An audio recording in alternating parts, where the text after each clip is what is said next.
Welcome back. Question number 5 में आ जाइए। हो रहा है ना, होमवर्क हो रहा है ना, कोई दिक्कत आ रही होगी तो बताइएगा। Question number 5। क्वेश्चन नंबर 5 में देखिए, पी लिमिटेड एक मैन्युफैक्चरर ऑफ फैन, पंखा मैन्युफैक्चर करता है। ऐसे भी पंखा का दरकार ज़्यादा है, गर्मी का टाइम है ना। Sold 2000 fans during the year ended. PL का दिया हुआ है, कुछ डेटा दिया हुआ है, एक नया स्टाइल दिया हुआ है, इस बार लाइंस में लिख के नहीं दिया है, पीएल आपको दे दिया है, राइट। क्या फ़र्क पड़ता है, हम लोग फिर भी कर लेंगे। पीएल का डेटा दिया है और नीचे बोलता है कि estimates are there for the year 2000। Existing data है 1999 का और दिया हुआ है 2000 का, एकदम लास्ट सन की तरह सिमिलर है। बट देखो उसमें क्या था, पहले जो डेटा था वो सब लाइन वाइज दिया हुआ था, इस तरह पीएल फॉर्मेट बना के नहीं दिया था। यही फ़र्क आ रहा है अभी तक तो समझ में। बोलता है the production and sales of the fans. अच्छा, क्वेश्चन का लास्ट पार्ट में देखते पहले बनाने क्या बोला है, ठीक है, उसके बाद हम लोग बाकी बात करेंगे। एकदम एंड में आ जाओ क्वेश्चन के। देखो लिखा हुआ है, you are required to prepare 2 separate cost sheets, एक 98 99 का, मतलब ईयर 99 का, और एक 2000 का, showing the cost, profit and the selling price per fan and the total cost, the total profit and the selling price। ठीक है, बेसिकली आपको सब कुछ दिखाना है, जो जो कॉस्ट शीट में होता है वो सब कुछ दिखाना है। पहले 98 का बोला है, 99 का बोला है, देन 2000 का बोला है। अच्छा, 99 का तो एग्जिस्टिंग डेटा से ही बनेगा, कोई चेंजेस आएगा नहीं, तो 99 तो हम लोग फटाफट बदल सकते हैं, एंड बाद में उसके बाद क्या कर लेंगे, 2000 का कर लेंगे। तो हम लोग लिखेंगे कॉस्ट शीट का स्टेटमेंट शुरू करते हैं। ओके, चलो कॉस्ट शीट। अभी कॉस्ट शीट का स्टेटमेंट हम लोग शुरू करने से पहले सबसे पहले हम लोग क्या करना चाहिए, हमने जो फॉर्मेट हम लोग का जैसा है वो तैयार कर लो, और एक एक करके आइटम पढ़ेंगे और लिखेंगे पर्टिकुलर। फर्स्ट वाला पार्ट जो है वो ईयर 1999 का है, तो वो थोड़ा फास्ट बनाइएगा, बिकॉज उसमें कुछ होगा नहीं, चेंजेस तो कुछ आएगा नहीं ना। वो जो भी चेंजेस है उसका इफेक्ट तो 2000 में आएगा, जो बढ़ा घटा। इसका आउटपुट लिख ले, तो आउटपुट कितना है, output means units, units produced is 2000 fan बेच रहे हो, ठीक है, तो 2000 फैंस हम लोग लिख लेंगे, 2000 फैंस। Okay, let's start. सबसे पहला item, opening stock of raw material. हाँ सर, दिया हुआ है opening stock of raw material. कितना है opening stock of raw material, 20,000, right, तो 20,000। What is the next item, next item is purchase of raw materials. Yes, हम यही लिखते हैं, परचेज ऑफ रॉ मटेरियल। सब ऐड ही होता है, क्लोजिंग स्टॉक जो होता है वो लेस हो जाता है, राइट। तो 1,30,000 है, easy, not a big deal sir. अच्छा, closing stock of raw material minus होता है ना, ट्रेडिंग अकाउंट में क्लोजिंग स्टॉक कहाँ आता था, याद करो, क्रेडिट साइड में आता था। Good, excellent.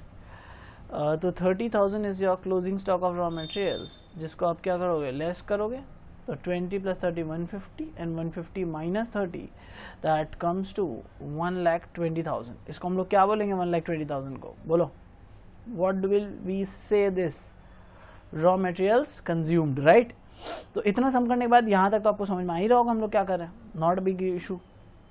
Raw material consume के बाद अगला आइटम क्या है, देखो, एक डायरेक्ट वेजेस, एक मैन्युफैक्चर। पहले डायरेक्ट वेजेस है, तो पहले डायरेक्ट वेजेस लिख लो, direct wages.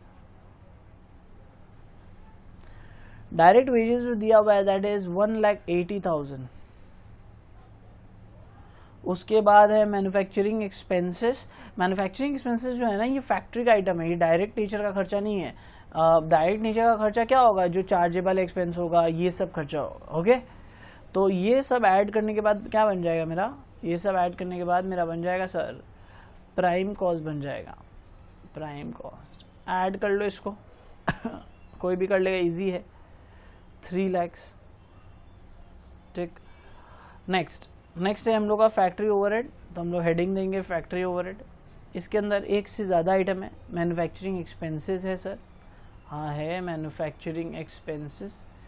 How much it is, 75,000, तो 75,000 इनर कॉलम में। Next item is rent rates and taxes, rent rates taxes, ठीक है, कितना है, तुम लोग शॉर्ट में नहीं लिखेगा, तुम लोग फुल लिखेगा, हम कुछ भी कर सकते हैं, तुम लोग नहीं करेगा, ठीक है। Rent rates and taxes, I don't think any other item left. 75,000 and 20,000 कुल मिला के कितने हो गए, 90,000। 95,000, ठीक है। तो इसको टोटल कर लो, दिस कम्स टू 3,95,000। इसको क्या बोलते हैं हम लोग? अब तो तुम लोग एकदम एक्सपर्ट हो गए यहाँ पे कॉस्ट शीट बनाने में। इसको बोलते हैं सर हम लोग works cost, right. Next item बताओ, एडमिनिस्ट्रेटिव एक्सपेंसेस। तो हम लोग एडमिनिस्ट्रेटिव ओवरहेड लिखेंगे। एक ही आइटम है, कितना करके है? 1,00,000 रुपये करके। तो भाई ये कुल मिला के खर्चा कितना बैठा है इसका? 4,95,000, मतलब 4,95,000, ठीक है। अब इसके बाद इसको क्या बोलते हैं हम लोग, वो लिख देते हैं। इसको लिखते हैं कॉस्ट ऑफ प्रोडक्शन। जब मैं बार बार लिख रहा हूँ हर एक चीज़ को, आप लोग भी लिखोगे। जितना हर एक आइटम लिखोगे उतना ही मार्क्स है। जितना फांकी मारोगे आज उतना एग्जाम में रहोगे। सेलिंग एंड डिस्ट्रीब्यूशन ओवरहेड, ऐसा सोचोगे कि एग्जाम में डायरेक्ट हो जाएगा, तो बहुत बड़ा आपका मिथ है ये सब, ठीक है। 45,000, इसको जोड़ लो 5, दैट विल बी 5,40,000, राइट। ये सब के लिए कैलकुलेटर क्या दरकार है? बाकी तुम लोग का अपना लॉजिक के ऊपर है। तुम लोग को नहीं आता तो ये सब में भी आप लोग कैलकुलेटर यूज कर सकते हो। This will be what? Cost of sales. बहुत देर से वो opening WIP, closing WIP, opening finish goods वो सब नहीं आ रहा ना, सिर्फ opening stock of raw material आ रहा है। आएगा इसके बाद एक समझ कराएंगे, उसमें वो भी आएगा। चाप नहीं लेगा। हाँ, हर एक चीज़ के लिए कोटा है आपके लिए मेरे पास। फिर क्या? प्रॉफिट मेरे को पता नहीं, तो सेल्स से शुरू करते हैं। सेल्स क्रेडिट साइड में दिया हो रहा था ट्रेडिंग में, 6,00,000 रुपया सेल्स दिया हुआ है। तो profit will come as a balancing figure, and what will be your profit? Well, profit will be 60,000, ठीक है। सर अब डोनेशन नहीं लिखे हैं, प्रिलिमिनरी एक्सपेंसेस रिटर्न ऑफ नहीं लिखे हैं, ऐसी गलती क्यों? डोनेशन चंदा है, प्रोडक्ट बनाने में, प्रोडक्ट बेचने में थोड़ी काम आता है। हाँ, प्रिलिमिनरी एक्सपेंसेस ये तो कंपनी शुरू होने के पहले हो चुका है, ये सब थोड़ी काम आता है अभी हम लोग का, ठीक है। ये सब नहीं आएगा, ये सब खर्चा, these are not relevant expenses, okay. चलो ये पूरा कंप्लीट हो गया। अब इसको कॉपी कर लो। फर्स्ट वाला तो इजी होता ही है, सेकेंड वाला जो ईयर का होगा वो डिफिकल्ट होगा, तो इसको फास्ट थोड़ा बनाना होगा, ठीक है।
चले आगे, चलो सेकंड पार्ट करते हैं। सेकंड पार्ट में बोलता है कि कॉस्ट शीट तो बनाना ही पड़ेगा ना, तो हम लोग एक एक करके आइटम्स पढ़ेंगे और क्या क्या करना है वो सब उन लोग के हिसाब से हम लोग चलेंगे, ठीक। तो we will prepare again the cost sheet. तो हम लोग लिखेंगे कॉस्ट शीट। ये कौन सा ईयर का है सर? ईयर है 2000 का। बेसिकली वो लोग 99 2000 लिखा है, तुम लोग भी लिख सकते हैं, हम ऐसे ही लिख दिया शॉर्ट में। आउटपुट सर, आउटपुट कितना प्रोड्यूस हो रहा है? कोई आउटपुट में चेंजेस है क्या?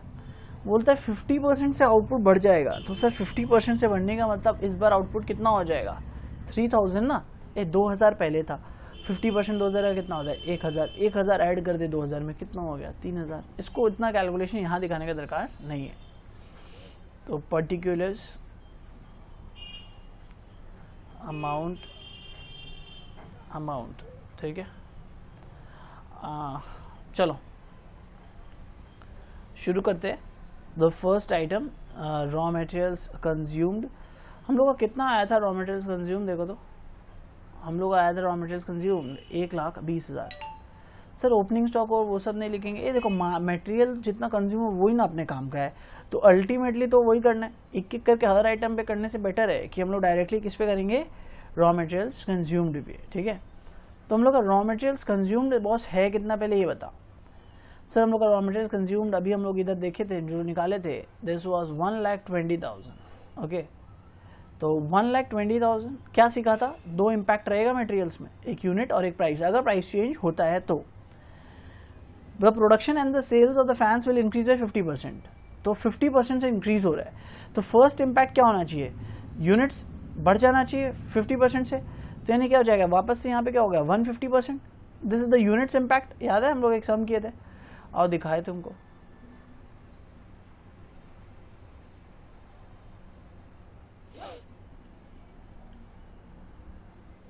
ये देखो इस सम्स में हम लोग किए थे, यहाँ पे तो पहले क्या होता था, यूनिट्स इम्पैक्ट होता था, यूनिट्स इम्पैक्ट एंड फिर क्या होता था, प्राइस इम्पैक्ट, तो इस चीज को ध्यान रखिएगा, ठीक है।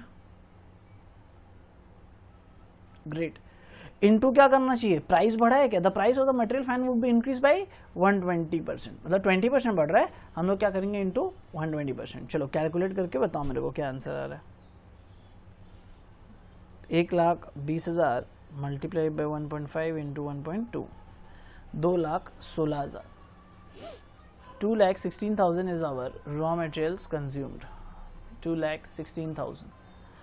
Next item is direct wages.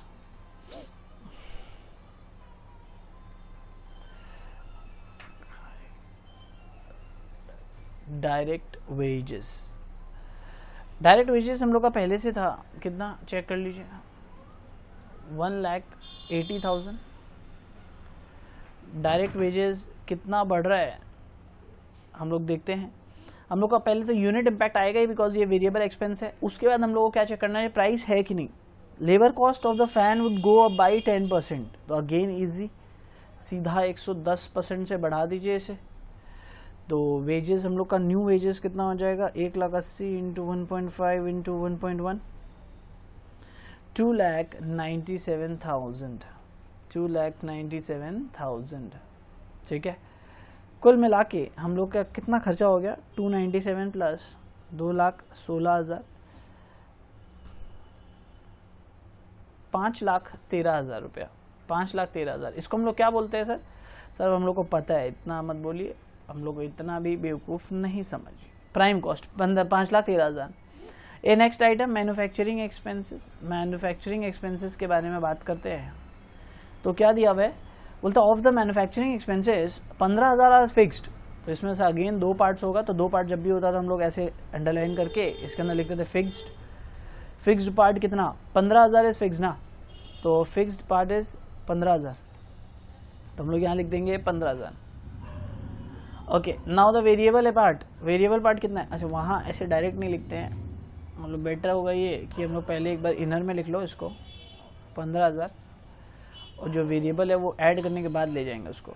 अच्छा वेरिएबल पार्ट 75,000 में से 15,000 रुपया अगर फिक्स्ड है तो वेरिएबल कितना है, बैलेंस 55,000।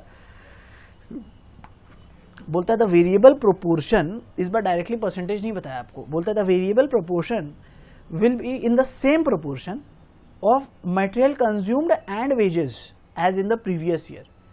इसका मतलब कि प्रीवियस ईयर में मटेरियल कंज्यूम्ड कितना था, मटेरियल कंज्यूम्ड एंड वेजेस ये दोनों मिला के कितना था सर, 1,20,000 और 1,80,000, तो कुल मिला के कितने थे 3 लाख।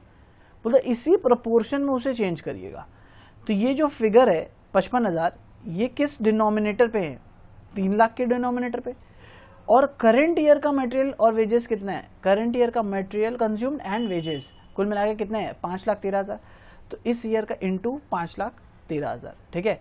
तो मतलब जिस प्रोपोर्शन में लास्ट ईयर था, जो चेंज इस प्रोपोर्शन में करंट ईयर का मटेरियल और वेजेस में हुआ, उसी रेशियो में आप इसको चेंज करिए, तो ये कितना हो जाएगा, कैलकुलेट करके बताओ।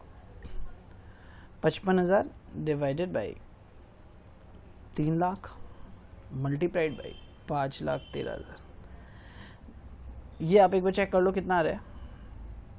अच्छा 75 माइनस 15 कितना हो गया, 60,000, 60,000 divide by 3 lakhs multiplied by 5,13,000, 1,02,600, 55,000 नहीं वो 60,000 था, ठीक है, 1,02,600 ऐड कर लो इसमें, तो मैन्युफैक्चरिंग एक्सपेंस कितना आ जाएगा मेरा टोटल, 15,000 इसमें ऐड कर ले, 1,17,600, ये हो गया मेरा मैन्युफैक्चरिंग एक्सपेंसेस, 1,17,600। एकदम परफेक्ट प्रेजेंटेशन करके देंगे, मज़ा आ जाएगा एग्जाम में, राइट।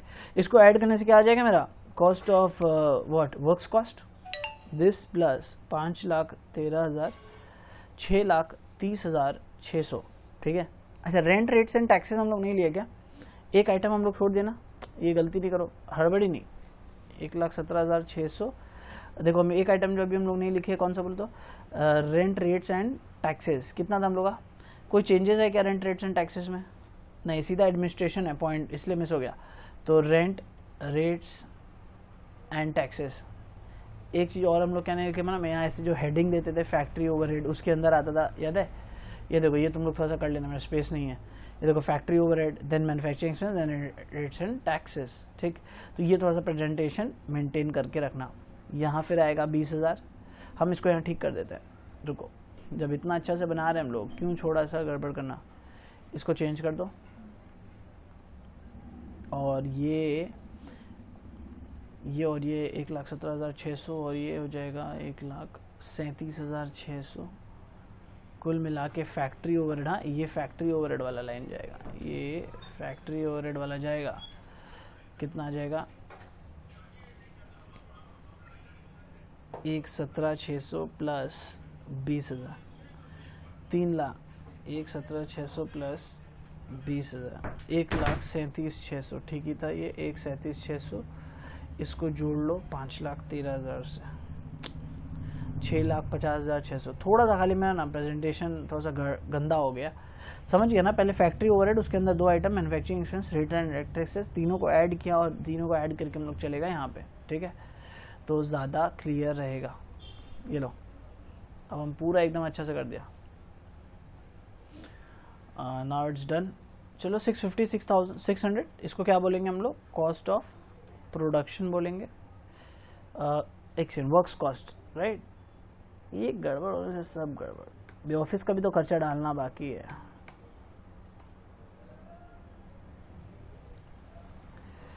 चलो इसको क्या बोलेंगे, works cost, okay, ready, works cost. Next is office administration और एक्सपेंसेस, तो एडमिनिस्ट्रेशन ऑफिस ओवरहेड कितना आएगा देखते। पहले हम लोग का कितना था ऑफिस एडमिनिस्ट्रेशन ओवरहेड, 1 लाख था सर, ठीक है, बट अब 1 लाख नहीं रहेगा, बोलता है कि are to be charge in the same proportion as the respective percent as in the previous year, ठीक है। तो ऑफिस ओवरहेड जो होता है ना, वर्क्स कॉस्ट के ऊपर ही चार्ज होता है, बिकॉज इसी के जस्ट बाद आता है, तो जो वर्क्स कॉस्ट लास्ट ईयर था वो देखना पड़ेगा हम लोग को कितना था। अच्छा, एक कैसे पता चला सर वर्क्स कॉस्ट में हमेशा होता है, क्योंकि इसके पहले भी एग्जाम में क्या था, यहाँ पे भी किसके ऊपर हुआ था, office and administration overhead works cost के ऊपर, ठीक है। तो ऑफिस वाला जो खर्चा होता है वो हमेशा वर्क्स कॉस्ट के ऊपर होता है। तो last year sir works cost कितना, मेरा ऑफिस वर्क्स कॉस्ट कितना था, 395, राइट। तो हम लोग क्या करेंगे, इसका डिनोमिनेटर बन जाएगा, जिस तरह अभी लास्ट वाला किए थे सेम टू सेम, इसका डिनोमिनेटर क्या बन जाएगा, 3,95,000, राइट। एंड मल्टीप्लाई सर किससे होगा, जो करंट ईयर वाला वर्क्स कॉस्ट है, करंट ईयर वाला वर्क्स कॉस्ट कितना है, 6,50,600, ठीक है। कैलकुलेट करो, अब नो गड़बड़ इन कैलकुलेशन, ओके। 395 मल्टीप्लाइड बाय 650, 600, 164,709 आ रहा है, मैं 164,709, ठीक है, मैं ऐसा रखता हूँ 709, ओके। राउंड ऑफ करना पड़ेगा, हाँ, उतना डेसिमल लेके चलेंगे तो होगा नहीं काम। चलो इसको टोटल कर लेते हैं, टोटल करने से कितना आता है देखते हैं, 164,709, 1 रुपये और राउंड ऑफ कर लेते तो और अच्छा लगता है ना कर सकते हैं, लेकिन क्या है ना, कुछ ठिकाना नहीं है, एग्जामिनर का दिमाग घूम गया, बोलेगा ज़्यादा राउंड ऑफ, हाँ। 309, 815,309 is our what, cost of production. क्या मज़ा आ रहा है, घर में बैठ के कॉफ़ी पी रहा है मैंने, लेकिन ये ना घर में रहना इज़ वेरी डिफ़िकल्ट। इस तरह कोरोना के चक्कर में घर में रहना, ऐसे बोलो ना छुट्टी देना है ले लेंगे, नो प्रॉब्लम, लेकिन कोई फोर्स कर दे कि तुमको रहना ही पड़ेगा, ऐसा लगता है कि यही मजबूरी, बट जान का बात है, रहना पड़ेगा, उपाय नहीं है। अच्छा, सेलिंग एंड डिस्ट्रीब्यूशन एक्सपेंसेस के बारे में क्या लिखा हुआ है, बोलता है द सेलिंग एक्सपेंसेस पर फैन वुड रिमेन अनचेंज्ड। तो यानी क्या, इसमें प्राइस इम्पैक्ट कुछ नहीं आएगा, but it is a variable expenses, तो यूनिट इम्पैक्ट तो आना ही है सर। हाँ सर, वो तो आना ही है। तो लास्ट ईयर का सेलिंग एक्सपेंस हम लोग देखेंगे कितना था, 45,000। इस पे क्या इम्पैक्ट पड़ेगा, यूनिट्स का इम्पैक्ट पड़ेगा। तो यूनिट्स इम्पैक्ट कितना है इस समय, 150%, मल्टीप्लाई कर देंगे। आओ देखते हैं, 45,000 इंटू 1.5, 67,500, ठीक है, 67,500, 67,500। चलो कैलकुलेटर पकड़ के इसको जोड़ो, 67,500 इंटू 815,309, 882,809, 882,809। अब क्या बच गया, इस पे प्रॉफिट ऐड करना है, राइट, ऐड प्रॉफिट। एक प्रॉफिट कितना है इसमें, प्रॉफिट तो सर पता नहीं होता ना हम लोग को, सेल्स निकाल के करते हैं हम लोग, हाँ एकदम करेक्ट, सेल्स। तो इसमें बैलेंसिंग फिगर लिख दें, हाँ बैलेंसिंग फिगर लिख दें। तो sales of the selling price of per fan will decrease by 10%, इस बार डिक्रीज हो रहा है 10% से। तो सेलिंग प्राइस अभी कितना था, कैलकुलेट बताओ तो। अच्छा, यूनिट्स कितना है अभी, हम लोग का बढ़ गया ना यूनिट्स, 2000 था पहले, तो 3000 यूनिट्स हो गया। सेलिंग प्राइस पहले कितना था पर यूनिट, सर पहले हम लोग देख पा रहे हैं कि 6 लाख रुपया मेरा, देखो वर्किंग नोट हम करते एक ठो, वर्किंग नोट क्या करे रे, इतना छोटा चीज़ के लिए वर्किंग नोट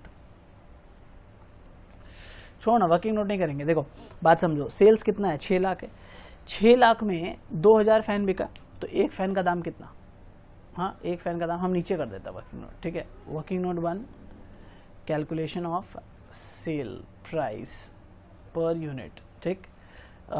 6 लाख रुपया ओल्ड सेल था टोटल, 2000 फैन बिकता था, तो एक फैन का दाम कितना, 1 2 3 1 2 3 0 कटा, 10 8 2 3 6, 300 रुपीज़ पर फैन, रुपीज़ 300 पर फैन, ठीक।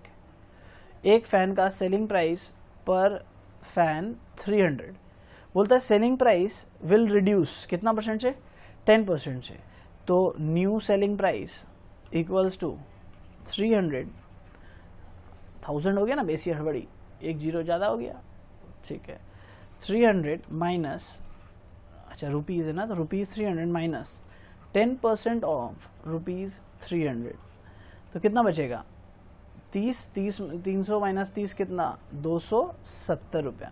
तो 270 rupees is the new selling price. तो एक एक यूनिट कितना करके बिकेगा, 270 करके। तो 3000 इंटू क्या करना चाहिए हम लोग को, 270 रुपया, ओके।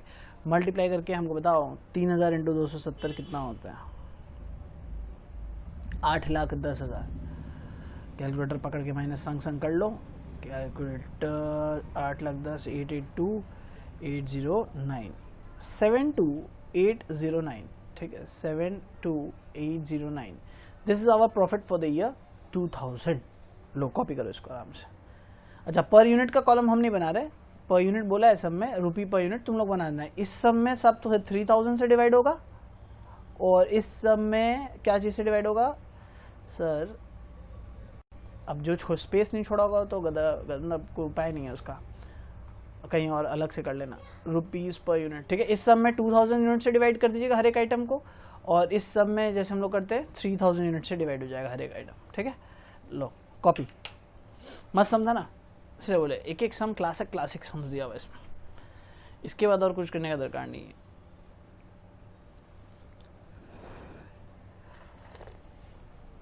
क्वेश्चन नंबर 6 में चलेंगे नेक्स्ट, मस्त है वो भी, अच्छा सम है, एकदम मस्त मस्त कॉन्सेप्ट क्लियर होगा।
चलिए नेक्स्ट क्वेश्चन शुरू करते हैं।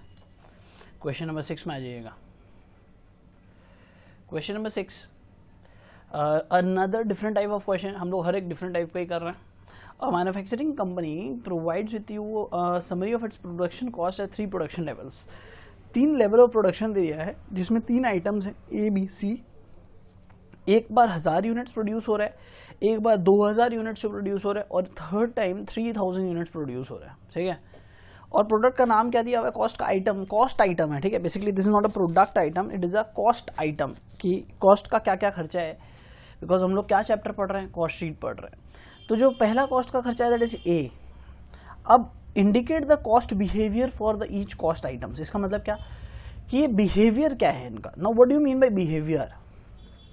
द बिहेवियर का रियल मीनिंग इज 3 कैटेगरी में इन लोग बांटने बोल रहे हैं आपको। ये खर्चा बोलता either it is a fix cost, either it is a variable cost, either it is a semi variable cost.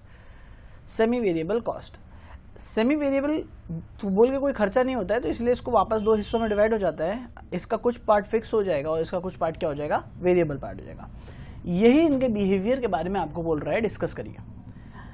What would be the total cost if the company produces 2500 units. बोलता जब आपको पता चल जाए तो आप ये भी निकाल दीजिएगा कि 2500 यूनिट अगर एक कंपनी बनाता है तो उसका टोटल खर्चा कितना बैठेगा। शॉर्ट सम्स, ठीक है, 6 मार्क्स का आ सकता है मैक्सिमम ये। ओके, ये 10 मार्क्स कैटेगरी में क्वालिफाई नहीं करते हैं। ए का कॉस्ट आइटम ए का अगर आप देखो, मैं देख पा रहा हूँ पहले ही 1000 यूनिट्स अगर बनाया तो है 5000 खर्चा, 2000 में भी 5000 और 3000 में भी 5000। तो ये कौन सा खर्चा लग रहा है आपको? ये कोई बच्चा भी बता देगा sir is a fix cost. Because fix cost का सर डेफिनेशन क्या होता है? Whose total cost is fixed, whose total cost is fixed. अच्छा, ये ए आइटम जो है ये क्या हो सकता है? ये सर रेंट हो सकता था। ठीक है, ये बेसिकली ए बी सी बोल रहा है, खर्चे का नाम क्या हो सकता था? रेंट हो सकता था, कुछ भी हो सकता था। But we know that where the whose total cost is fixed, इसको हम लोग क्या बोलेंगे? Fix cost. Okay, total cost is fix बोलने का मतलब irrespective of production, irrespective of change in units. मतलब चाहे यूनिट बढ़ाओ चाहे घटाओ फर्क नहीं पड़ता, जो हम लोग का जो फिक्स कॉस्ट है that will remain at all level same. Sir variable cost क्या होता है? वेरिएबल कॉस्ट वो खर्चा होता है ना which is fixed per unit. अरे सर फिक्स्ड भी यही और वेरिएबल भी यही, थोड़ा स्ट्रेंज लग रहा होगा सुनने में, बट बात समझो। फिक्स्ड पर यूनिट और टोटल कॉस्ट जिसका फिक्स्ड है, दोनों में बहुत फर्क है। ठीक है, क्या फर्क है? फॉर एग्जाम्पल अगर आप देखो, फॉर एग्जाम्पल मेरा स्टडी मटेरियल, मेरा एक स्टडी मटेरियल का कॉस्ट है 100 रुपया। ठीक है, फॉर एग्जाम्पल मेरा एक स्टडी मटेरियल का कॉस्ट है 100 रुपया। तो मैंने क्या बोला आपको? मेरा एक स्टडी मटेरियल का कॉस्ट है 100 रुपया। क्या मैं अगर सपोज शगुन को एक कॉस्ट, एक बुक्स दिया और एक अरीब को बुक दिया या एक राहुल को बुक दिया, तो क्या उनका कॉस्ट अलग हो जाएगा? नहीं सर, वो इक्वल रहेगा। बिकॉज 100 रुपया अगर मेरा कॉस्ट है तो मतलब मेरा एक यूनिट का अगर कॉस्ट है तो ये फिर सबके लिए सेम है, चाहे वो शगुन के लिए है, चाहे वो राहुल के लिए है, चाहे वो हर्ष के लिए है, एवरीवन के लिए मेरा वो जो 100 रुपया है दिस इज फिक्स्ड। ओके, अब ये जो 100 रुपया है ये एक यूनिट का दाम है, बट अगर मैं ऐसे 3 बच्चे को पढ़ाया तो मेरा टोटल कॉस्ट कितना हो गया बॉस? टोटल कॉस्ट सर आपका हो गया 100 रुपये एक यूनिट का, तो 3 बच्चों का टोटल कॉस्ट क्या हो गया? 300। तो मतलब द टोटल कॉस्ट चेंजेस। और यहाँ क्या हम लोग पढ़ा था? यहाँ हम लोग पढ़ा था sir the total cost is fixed. यहाँ हम लोग क्या पढ़े? यहाँ पे हम लोग का the total cost is fixed, ये हम लोग पढ़े the total cost is fixed. Okay, यहाँ पे टोटल कॉस्ट जो है वो चेंज हो रहा है और वहाँ पे क्या था सर? टोटल कॉस्ट हम लोग का फिक्स था। ठीक, तो ये पार्ट को आप बहुत अच्छा से ध्यान रखना। टोटल कॉस्ट यहाँ पे फिक्स है और वहाँ पे टोटल कॉस्ट क्या है? चेंज हो रहा था। क्लियर है मेरी बात? Great. Black thick.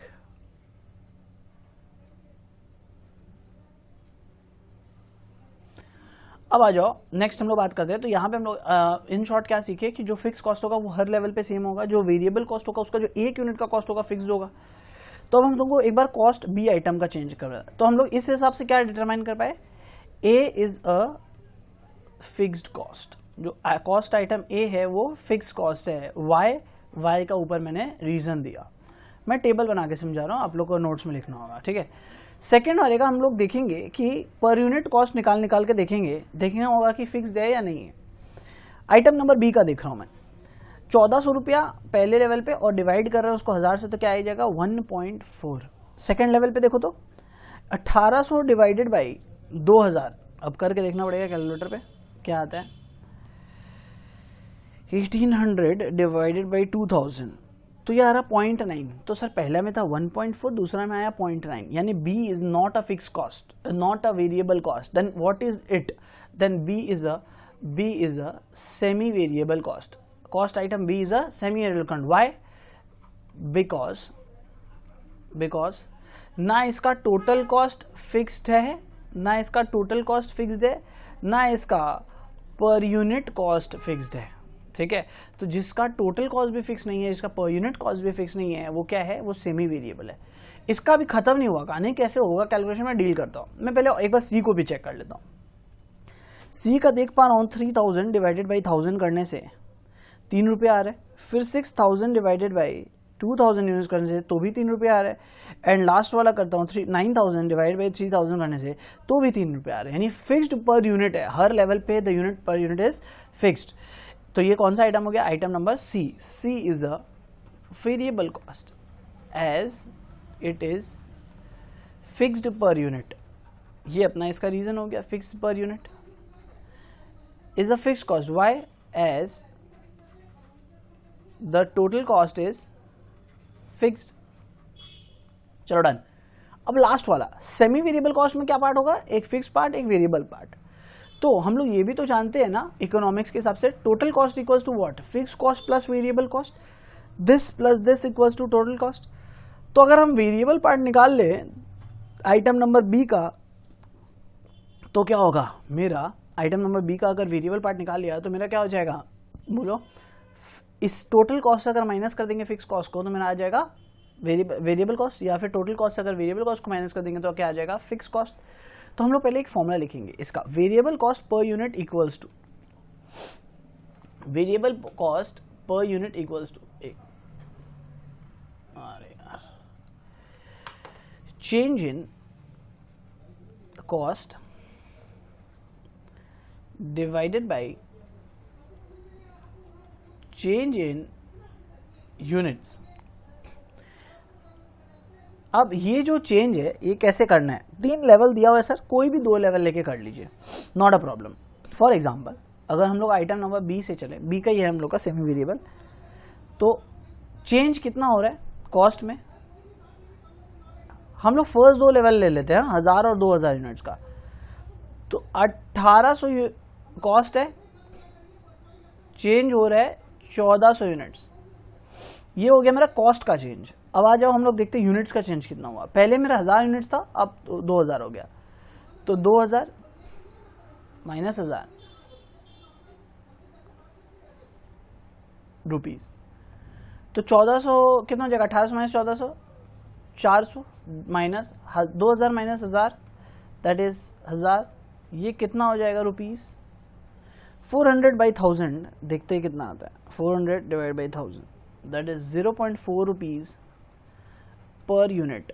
0.4 rupees per unit, यानी एक आइटम का खर्चा कितना अपना डिसाइड हुआ है? 40 पैसा। तो ये क्या हो गया? Variable cost per unit. अब हमको क्या चाहिए? फिक्स कॉस्ट निकालना पड़ेगा इसी आइटम का।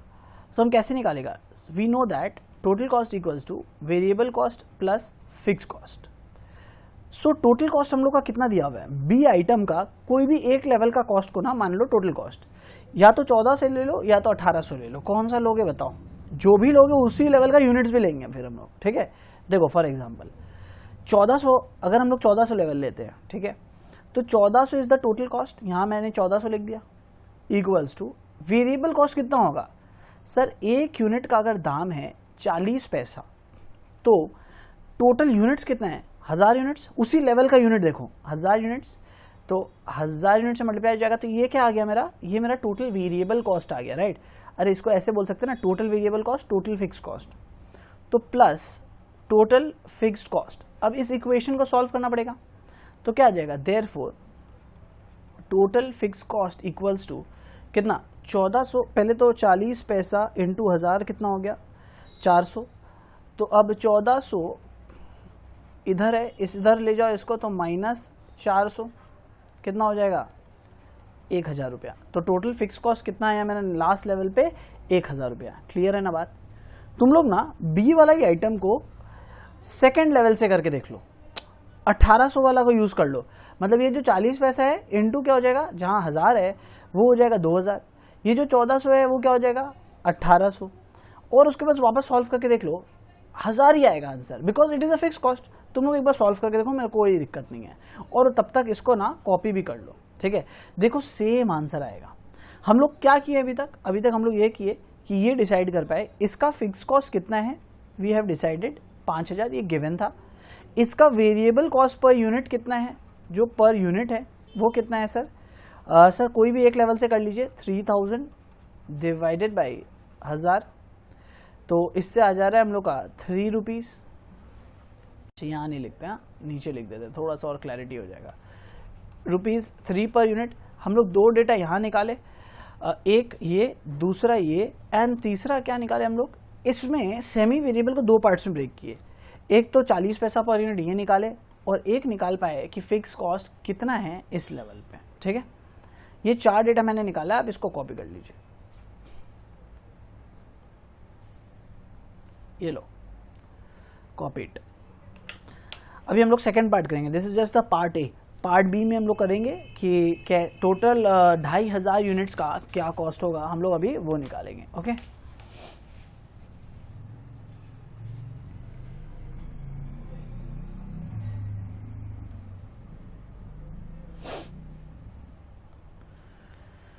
कोई भी डाउट होगा संग संग व्हाट्सएप करके पूछ लेना।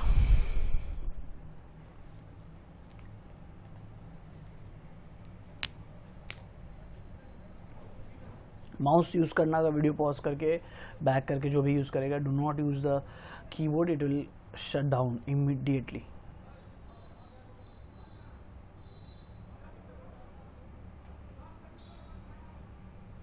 शुरू करें हम अपना, ये मेरा था part A of the sums जिसमें एक्सप्लेनेशन भी था।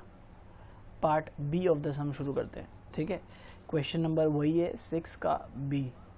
6 का बी में क्या बोला है, what would be the total cost if the company produces 2500 unit. तो लिखो total cost of 2500 units particulars amount.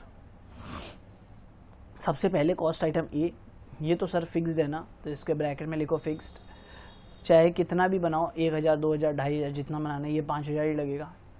Sir B का जो कॉस्ट आइटम है उसमें दो पार्ट था, एक फिक्स्ड एक वेरिएबल, याद है ना। आओ देखते हैं बी का फिक्स कितना था। सर बी का फिक्स जो है वो है 1000 रुपीज़। Yes sir exactly. तो बी का फिक्स पार्ट है, इसमें दो कॉलम बना लो, ठीक है, 1000।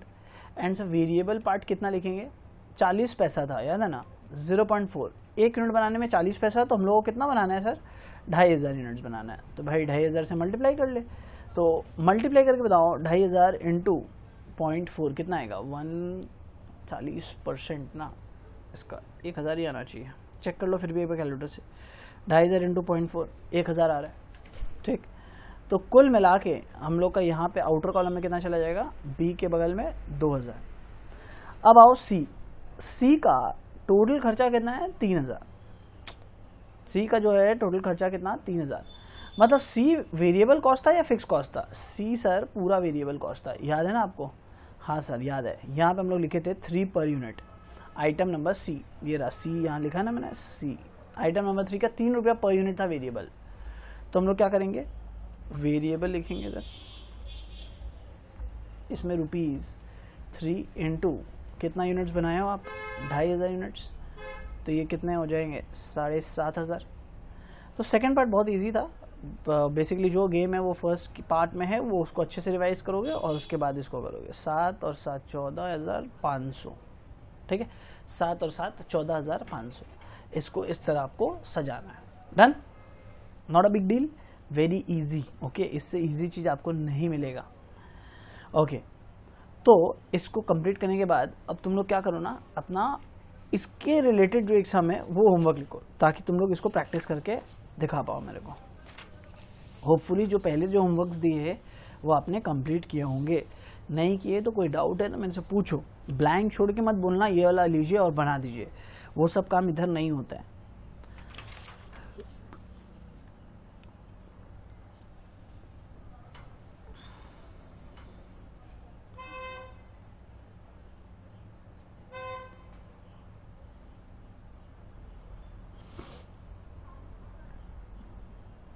था सिमिलर सम था, पता नहीं कहाँ गया। क्वेश्चन नंबर 17 को देखो, एकदम सेम टू सेम सम है, ठीक है, ये तुम आराम से बना लोगे। क्वेश्चन नंबर 17 को करके लाना एकदम, आज का होमवर्क ये विल बी। और क्वेश्चन नंबर 17 और एक देते हैं कुछ, अगर कर पाओ तो।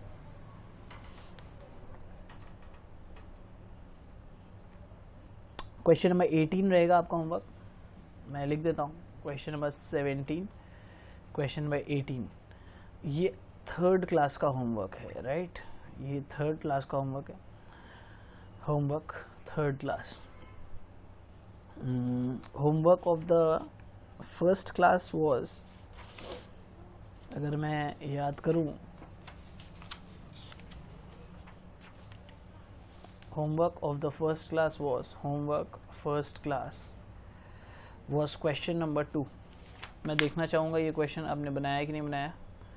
Question number 2 was the homework of the 1st class। homework of the 2nd class, homework 2nd class, homework 2nd class was I guess question number 8, जो कि आपसे नहीं बना होगा, ये नो प्रॉब्लम। क्वेश्चन नंबर 9 था, question 9। It was then question number 10,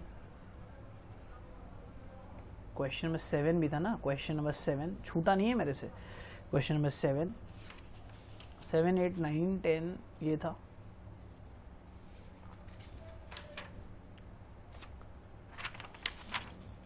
ठीक है, इतना करो तो टोटल होमवर्क कितने हुए, 2, 3, 3, 6 और 1, 7।